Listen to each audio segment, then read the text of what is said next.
Je pense qu'on est plusieurs à avoir vécu cette période et on l'a mis entre parenthèses en se disant c'est une période de quelques années volées, quelques années insensées, quelques années absurdes, quelques années tellement absurdes qu'il est impossible de revenir et de comprendre ce qui s'est passé. Je pense qu'on est plusieurs, et je me mets dans le lot, à devoir faire un mea culpa sur cette période, à avoir adhéré beaucoup trop immédiatement, ensuite on en est sortis chacun à notre rythme, mais avoir adhéré beaucoup trop immédiatement au récit médiatique et public et politique dominant sur la COVID, avec cette idée que dès que vous en sortiez un peu, vous aviez l'impression de participer à la propagation de la peste nouvelle. Donc il y a eu une immense période de répétition des slogans attendus, de soumission de l'esprit, d'abrutissement de l'intelligence, de conformisme effrayant. Si on est docile et si on est discipliné, on va réussir. Je pense qu'il faut revenir et tous, d'une manière ou de l'autre, tous ceux qui n'ont pas exprimé de réserve au moment où ils auraient dû, devraient un jour faire un mea culpa. Il m'est déjà arrivé de le faire, mais je n'hésite pas à le refaire aujourd'hui. Alors, il y avait une pandémie, bien évidemment. Une pandémie, il faut réagir, mais quelquefois avec des confinements ciblés, en ciblant les populations fragiles. C'est ce qu'on aurait pu faire. Mais on s'est dit qu'il ne fallait pas faire ça parce que c'était pas égalitaire, rappelez-vous. Et qu'est-ce que ça a révélé, la COVID? Je vais donner quelques exemples, mais je pourrais en donner plusieurs autres.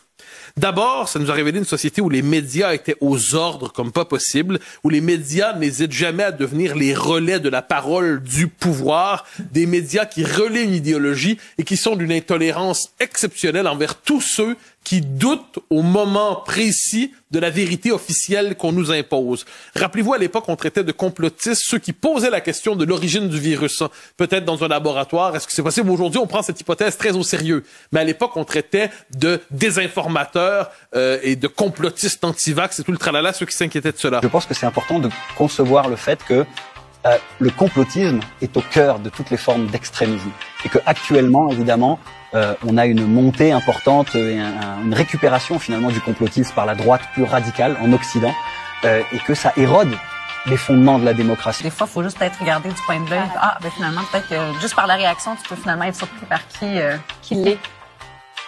On peut s'inquiéter aussi dans la période de la COVID de la destruction du pluralisme politique. Devant une crise comme celle-là, il n'était pas possible d'énoncer de sincères réserves sans être immédiatement chassé du périmètre de la parole politique autorisée. Et je pense que c'est regrettable qu'il n'y ait pas eu d'opposition véritable dans nos sociétés à ce moment-là, ou des oppositions très marginales. Et je note que quand vous êtes dans les marges, sans arrêt, vous finissez quelquefois par perdre contact avec la réalité. Donc, on diabolisait les gens, on les traitait de complotistes sans arrêt, puis à un moment donné, on les enfermait dans les marges sans comprendre qu'il y avait un prix à payer pour ça.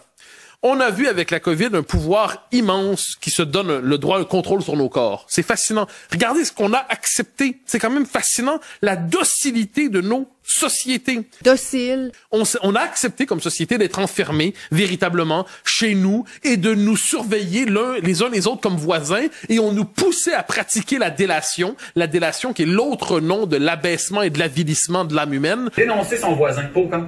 Oui, oui. Ah oui? Oui. Ça dépend, oui. Oui. Ah, mon Dieu! Ouais. C'est intéressant, ça. Moi aussi. Oui? Ben oui, parce qu'ils peuvent nous contaminer. Puis qu'est-ce qu'on devrait faire avec les gens qui veulent pas se faire vacciner? On devrait appeler la police. Oui. S'ils n'ont pas leur vaccin, ça peut mettre beaucoup de personnes en danger. Fait que comme le gouvernement est en train de faire en ce moment, il faut leur couper petite chose à petite jusqu'à temps qu'ils se tannent et qu'ils se fassent vacciner. Est-ce que vous êtes d'accord, vous autres, avec la vaccination obligatoire?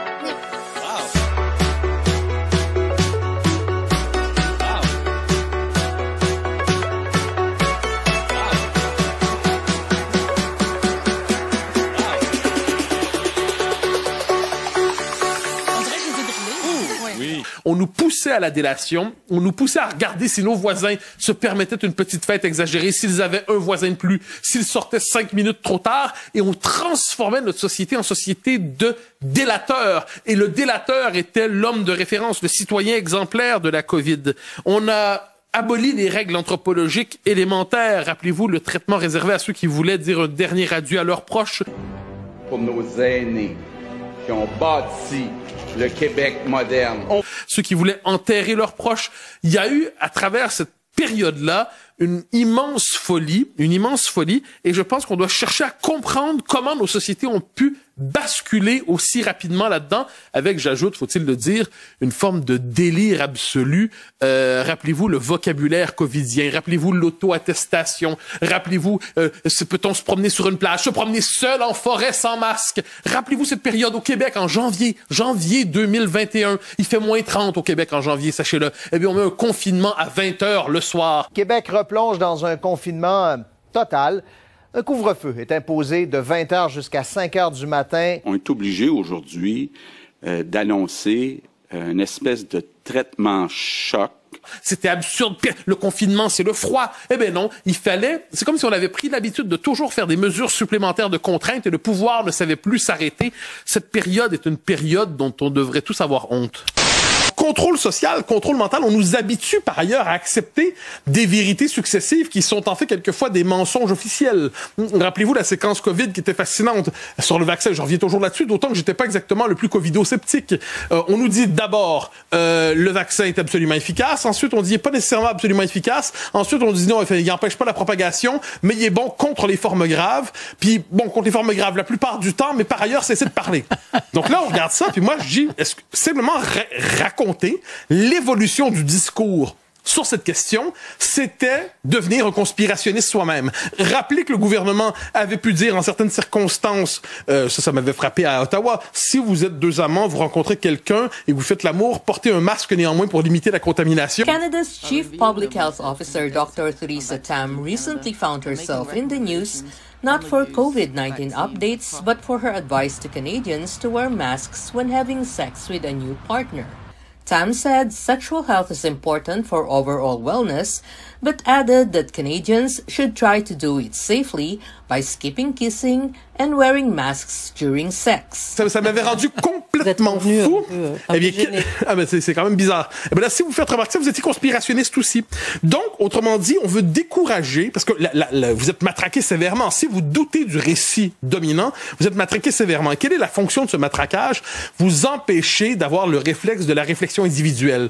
Quand une question se pose, qu'on parle de Trump, qu'on parle de Zelensky, qu'on parle du COVID, qu'on parle de Greta Thunberg, qu'on parle de tout ça, l'essentiel, c'est que vous devez fixer votre opinion, non pas en fonction de votre réflexion personnelle, mais vous regardez quelle est la ligne médiatique dominante et vous l'adoptez. Et même si vous remarquez des contradictions dans le discours officiel, vous êtes invité à vous taire. Ça, c'est très 1984. Liberté, là. Liberté! Liberté!